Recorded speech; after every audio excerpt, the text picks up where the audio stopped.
Hi Taurus, welcome to Magpie Moonchild. My name is Kayleigh. This is your weekly general Tarotscope for the week ahead. If you can hit the fan, it's blisteringly hot here in the UK today as I'm filming this. You may also hear guinea pigs because my son has guinea pigs in his bedroom. So you may hear them clonking at the bottle or squeaking. I'm also in my boy's bedroom because my kitchen is being done. It should be finished already, but it isn't. And everything from my kitchen is in my tarot reading room. So I'm here in my kids' bedroom while they're at school doing reads. I will be back in the room as normal, hopefully very soon. Hope so, because otherwise I'm going to get mad. Anyway, this is your general reading for the week ahead. As always, the housekeeping stuff is all down below, along with the subscription button if you feel so inclined. So let's see what we have for Taurus today. We have the Ace of Cups.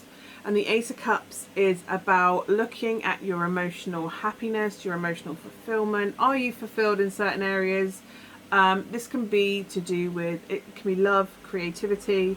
It's all about your mood, your emotions, where you are on that scale, on that balance. What do you require in order to be fulfilled? This is your cup, right? And they always say, there's that cliche that you can't give from an empty cup. It's a cliche for a reason. It's my self-care card. It is about looking at yourself singularly, separate of everything else going on, really. Looking at your cup. What do you need to replenish yourself emotionally, energetically? Do you need to take some time out to do some yoga? Do you need to do some meditation? I always recommend meditation. The fact that there is this eye on here. Are you getting in touch with your higher self, your intuition? Are you listening to it? Because when I don't listen to my intuition, I react physically. I have a full breakdown. I can go into full breakdown if I don't listen to my intuition. So it's very important to learn to work with and trust your intuition. That is the hardest lesson that we all have to learn in this journey, especially a spiritual journey. Because that comes from confidence. You have to have confidence, self-confidence in yourself. You have to have embraced your shadow to fully trust and love yourself.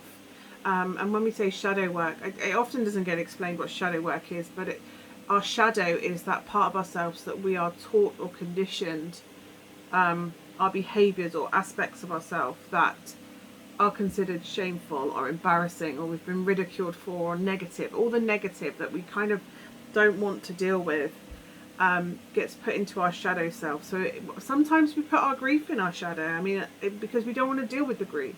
It's everything that you kind of don't want to acknowledge about yourself that's going on.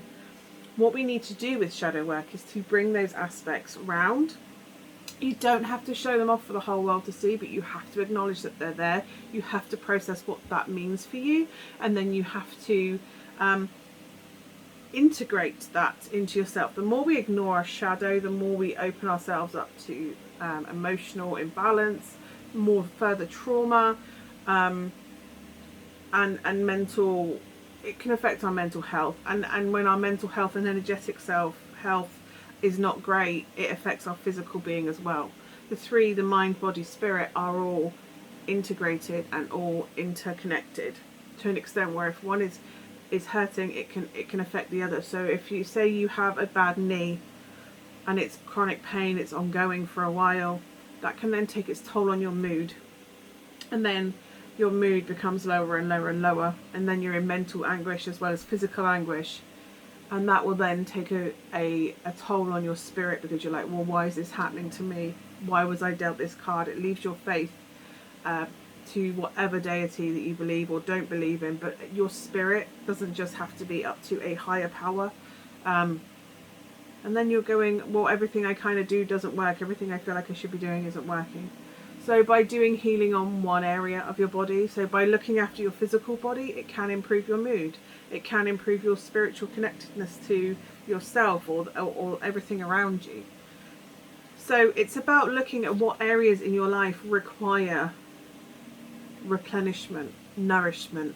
What do you need in order for you to be functioning the best at the highest level that you can? And I don't mean highest performance level, I mean emotionally, energetically, spiritually, psychically. If you want to learn how to develop, this can be an opportunity to develop psychic gifts that you have, the spiritual gifts that you may have, whether that's energetic healing or reading tarot yourself, or using some sort of divination tool to help you get in touch with your intuition and your inner guidance system.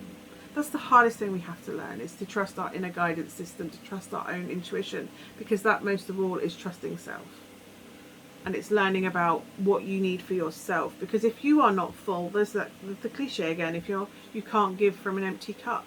If your cup is not full and replenished and recharged, how can you possibly be out there to help support other people fill their cups up?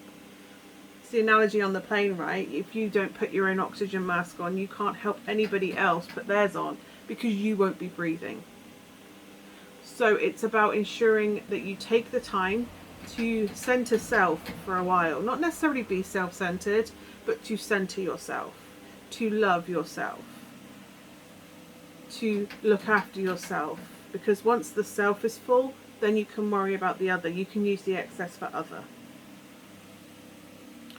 So this is the most important thing for you this week, Taurus, is to focus on what you need for yourself. What requires nourishment in your spiritual and energetic bodies. In your emotional energy, in your emotional body, what do you require? What do you need? Do you need to develop a connection with self through some form of mediumship or divination, or because that's all that the cards are just cards. What we tap into is our intuition and our empathy. What is it you require to fill your cup up this week? Is it something to make you happy? Is it to go for a walk in nature and just recharge by using nature's energy to help replenish us? Do you use crystals to take a bit of time and realign your chakras? Do you do some meditation? Do you do yoga? Do you go to the beach for the day and go surfing? Do you just read a book? Or do you simply just take a bath and just take 5 minutes for yourself, just to recharge yourself mentally and emotionally? Do you have a shower and allow the water to wash off, to visualize it washing off all that negativity for you? Whatever you require, even for 5 minutes, is self-care. Providing yourself a meal is self-care. So if all you can manage in a day is to get up and eat a meal, you are doing self-care. You are resting and you are replenishing your energetic body by feeding yourself. You are nourishing your body. It's what you as a vessel, a soul, a vessel, require to be fully nourished and fully topped up, to be replenished so that you can move forth productively. We often forget that sometimes if we're not emotionally balanced, we are not going to perform in any kind of way. An example, my son was very emotionally overwhelmed last week because the bubbles were closed and we had to be homeschool for the week, and he had to isolate. Very overwhelmed, couldn't process with the change. It's in the middle of the week of getting teachers. There's so much going on. Even I would be overwhelmed with that much change going on at the end of the school year, meeting new teachers but not meeting the new teachers because it's virtually, because they're out of school. So there was a lot going on. He was emotionally overwhelmed and we had to homeschool. He had to do homeschooling on top of that, like the work that they had set. He could not process thoughts, let alone learn something else.